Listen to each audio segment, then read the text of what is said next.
Yes.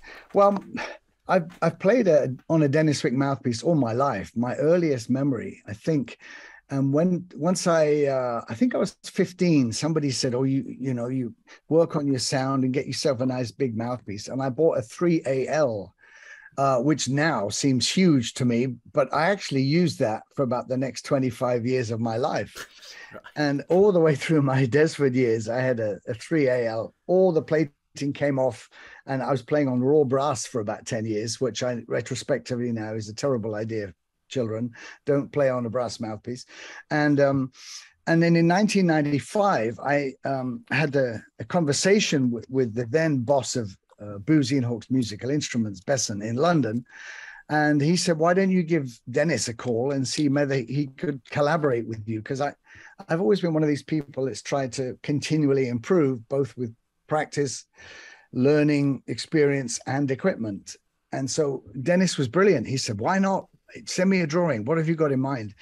So that was 1995. We came up with the SM series of Wick mouthpieces, which are still available and still played by many players, actually. Incredible.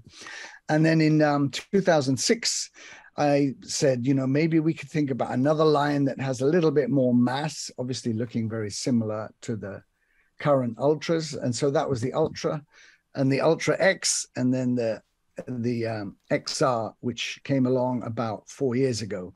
So I've been a never-ending search to play better and find equipment. So that has been amazing. The 4XR is my current mouthpiece.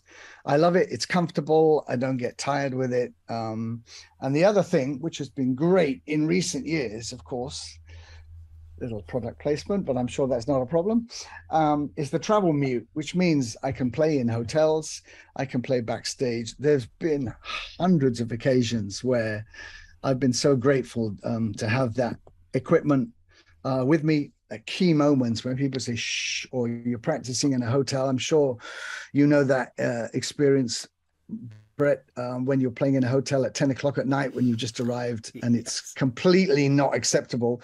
So I just put the TV on and then just make sure the TV is a bit louder than the mute with the euphonium, and no one ever complains. So as you know, I've been a Besson guy all my life. And for me, this combination of Wick mouthpieces and mutes and Besson has just been, I just feel the luckiest guy, the luckiest euphonium player in the world to have such beautiful equipment to turn to, to do the job.